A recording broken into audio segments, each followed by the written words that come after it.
Hey everyone, welcome. I'm really excited to share this conversation with you that I had a few days ago. We'll be exploring why so many of us feel drawn to spirituality and healing these days, and what it actually takes to integrate these teachings and practices into our daily lives.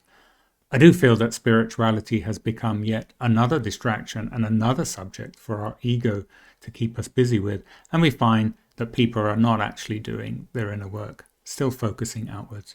Probably me included in that somewhere, but awareness is always the beginning. So it's much more than just attending courses, reading books or scriptures. It's about how we show up for ourselves and our loved ones, and ultimately how we allow love and compassion and awareness to guide us.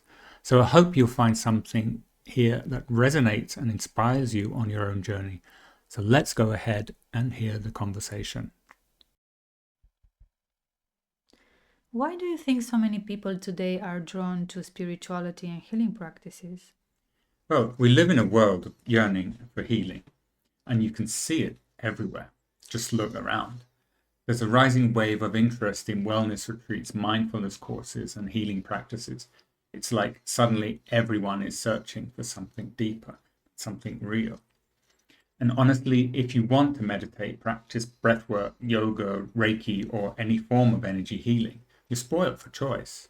There's no shortage of gurus and teachers offering their wisdom in books and social media. And don't get me wrong, it's truly incredible that we now have access to some of the most important scriptures and teachings that can guide us on this journey of self discovery. Never before in history has wisdom been this accessible. Ancient texts, sacred scriptures, all just a click away, waiting to be explored. And do you think that having access to spiritual teachings really means we're truly evolving? Well, here's the thing. I deeply feel that access alone is not enough. The true power of these teachings doesn't come from simply reading them or quoting them. Their essence unfolds when we actually integrate them into our daily lives. Like when they stop being just words and become something we truly feel, something that transforms us from within. But let's take a moment to be honest with ourselves. How do we speak to and treat our family? How do we interact with the people closest to us? And especially when we're stressed, how do we treat animals, the earth, and all living beings that would share this world with us? Are our actions truly aligned with the wisdom that we seek? Because at the end of the day, transformation doesn't happen in the mind alone. It's reflected in the way we live, the way we respond, the way we love. And the most profound teachings aren't just the ones we admire, they're the ones that change the way we would move through this world. How can we actually bring spirituality into our everyday actions? Well, I think spiritual wisdom isn't meant to be confined to books, podcasts, or meditation cushions. It's meant to be lived, breathed, and embodied in the smallest details of our existence.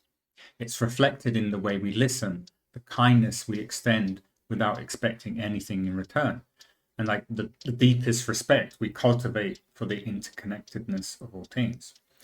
Because ultimately, the real question is not how much we know, but how deeply we embody what we claim to understand.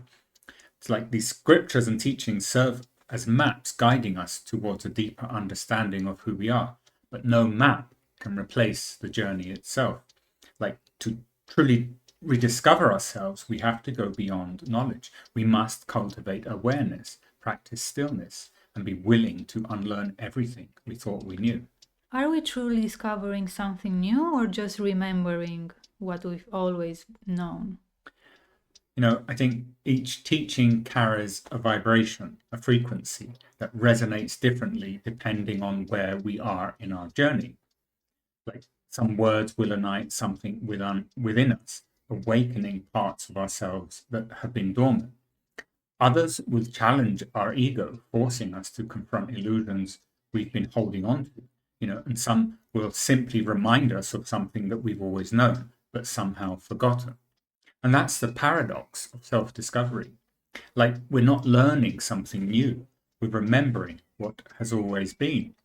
The teachings, they're not external authorities dictating us who we should be. They're invitations, invitations to turn inward, to listen deeply, and to recognize the sacred presence that has always been with us all along. The real question is not just what we have access to, but how we are engaging with it. Are we using this knowledge as another layer of distraction, another intellectual pursuit? Are we allowing it to guide us into a more deeper, more experimental knowing of ourselves? Because in the end, no teacher, no text, no philosophy can give us what we're looking for. They can only point the way. The journey of rediscovery is ours to walk. And how does our energy shape our reality? Well, let's be real, the promise of transformation is everywhere nowadays.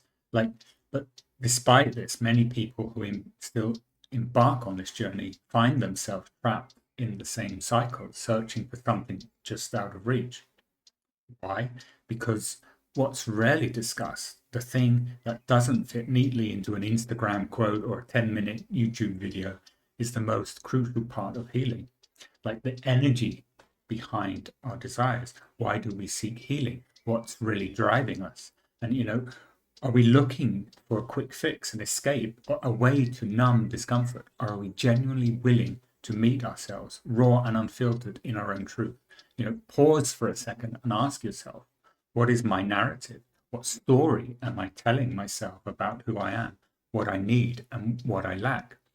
Am I seeking healing because I feel unworthy, because I think I need to be better before I can accept myself?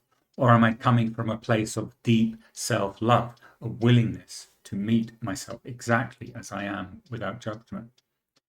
And beyond all of that, have you ever really truly seen yourself? Not the version shaped by past wounds or cultural or social expectations, but the presence beneath it all. Have you ever felt with absolute clarity who you really are when you strip away the noise, the achievements, and all the labels? How can we allow healing to happen naturally? Well, real healing doesn't come from accumulating techniques or following external guidance alone. It begins with the moment we turn inward with sincerity, when we sit in silence, witness ourselves fully without running away, when we embrace our fears, our desires, our shadows, our love. In that space of radical honesty, something shifts. We begin to understand that healing isn't about becoming someone new, it's about remembering who we've always been. The question is not just what's next on my journey, but rather, am I ready to meet myself as I truly am? What would you say to your younger self?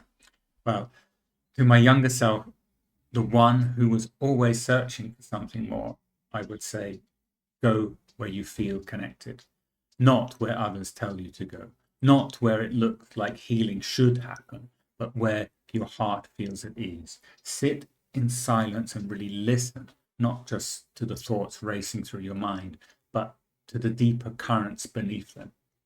Let your story unfold without resistance, and don't just judge it, just witness it. And how do we move from intellectualizing wisdom to embodying it? Well, be radically honest with yourself.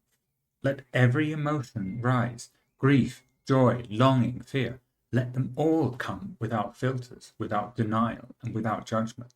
And when in the midst of it all, you find that quiet space where love and compassion exist, you'll know you've arrived somewhere real. You know you've gone deep enough to meet your true self. And when you're in that energy of love, you'll recognize it as home. It will feel like the deepest exhale after holding your breath for too long. And yet it will also make you vulnerable, because real love, the kind that heals, requires openness. So stay there, linger in that space as long as you can. That energy is healing you.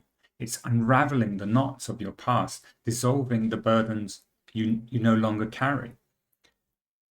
Whatever it is, trust that love knows what to do.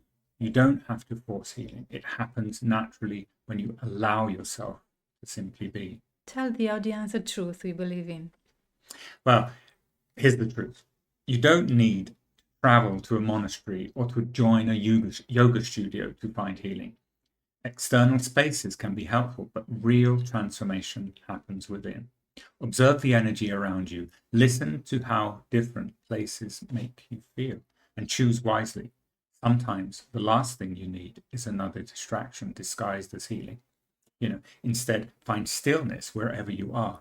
Breathe into it and remember, you are the one who has to do the work, not the teacher, not the method. No sacred place can do it for you. The universe doesn't respond to words, it responds to energy. And when we align with the highest vibrations of love, gratitude, and compassion, we don't just heal ourselves, we become beacons of light in a world that is yearning for healing. Thanks for watching. Please hit the like and subscribe button to keep updated on future videos.